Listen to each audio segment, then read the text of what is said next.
जय माता दी मित्रों, आज मैं आप लोगों को ऋषि पंचमी की कथा सुनाने जा रही हूँ। भविष्य पुराण में इस प्रकार कहा जाता है कि एक बार महाराज श्री कृष्ण से महाराज युधिष्ठिर ने कहा कि वो कौन सी पंचमी है जिसके करने से नारी जाति दोषों से मुक्त होकर के महत्व पुण्य को प्राप्त होती है। आप मुझे संक्षेप में श्रवण कराइए। भगवान श्री कृष्ण ने कहा, राजन, भाद्रपद शुक्ल पक्ष की पंचमी को ऋषि पंचमी का व्रत रहने से रजस्वला से मुक्ति होती है, क्योंकि जब इंद्र ने वीरतासुर को मारा था तब ब्रह्म हत्या का एक भाग नारी के रज में, दूसरी नदी के फेन में, तीसरा भाग पर्वतों में, चौथा अग्नि के प्रथम ज्वाला से विभक्त किया गया था। इससे हर वर्ण जाति की नारी रजस्वला होने पर प्रथम दिन चंडाली, दूसरे दिन ब्रह्मघातिनी, तीसरे दिन धोबी माफिक दोषी होती है। इससे उस दिन प्रति वस्तु छूने से अपवित्र होकर दोष होता है। इस ऋषि पंचमी व्रत करने से यह दोष मोक्ष होकर नारी पतिव्रता पवित्रता को प्राप्त होती है। हे राजन, विदर्भ देश में सयनजीत नामक एक राजा था और उसी राज्य में एक सुमित्र नामक का ब्राह्मण था। उसकी जयश्री नाम की एक पत्नी एक दिन किसी कृषि कार्य में रहती रजस्वला धर्म को प्राप्त हो गई। वह समय अनुसार भोजन प्रति वस्तु छोटी होती रही। इस प्रकार समय पाकर दोनों पति पत्नी की मृत्यु हो गई।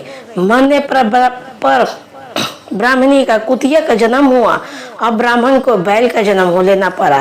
पर इन दोनों को अपने तप के प्रभाव से पूर्व जन्म की बातों का स्मरण बना रहा और यह दोनों प्राणी अपने ही पुत्र के घर पालित हुए। एक दिन पितृपक्ष में ब्राह्मण कुमार ने अपने पिता की श्राद्ध तिथि में विधि के साथ ब्राह्मण भोज रखा और अपनी पत्नी को स्वादिष्ट पकवान बनाने की आज्ञा दी। इधर ब्राह्मण पतोहों ने विविध प्रकार का पकवान, खीर आदि बनाकर तैयार किए। भाग्यवशात एक सर्प ने उस खीर में जहर उगल दिया। यह सर्प ब्राह्मण कुतिया बनी देख रही थी, तो उसने सोचा कि अगर ब्राह्मण यह खीर खाएंगे तो मृत्यु को प्राप्त हो जाएंगे। इससे मेरे लड़के को ब्रह्म हत्याओं का भारी पाप लगेगा। इससे उस खीर को कुतिया ने जान के भी जूठी कर दी। तो बहू ने कुतिया को इतनी मार मारी कि उसकी कमर तोड़ दी और खीर फेंक कर दूसरी खीर बना ले। फिर श्राद्ध कर सब ब्राह्मणों को भोजन कराया। रात को कुतिया ने जाकर अपने पूर्व पति बैल से दिन में होने वाली सारी घटना बताई। तो बैल बोला, प्रिय, तुम्हारे ही पाप से सत्संग में आज मुझे बैल होना पड़ा और आज मेरे लड़के ने दिन भर मुंह बांधकर जोता है और अभी तक एक मुट्ठी घास भी नहीं डाली। यह सारी बातें छुपा ब्राह्मण बालक भी सुनता रहा, जिससे वह बड़ा दुखी हुआ और माता पिता दोनों को भोजन देकर वह रंज में वन चला गया। उधर ऋषियों को उसने दंडवत करके पूछा, महाराज, मेरे माता पिता कुतिया और बैल योनि में हैं, वह किस प्रकार से ये योनि से छुटकारा पा सकेंगे?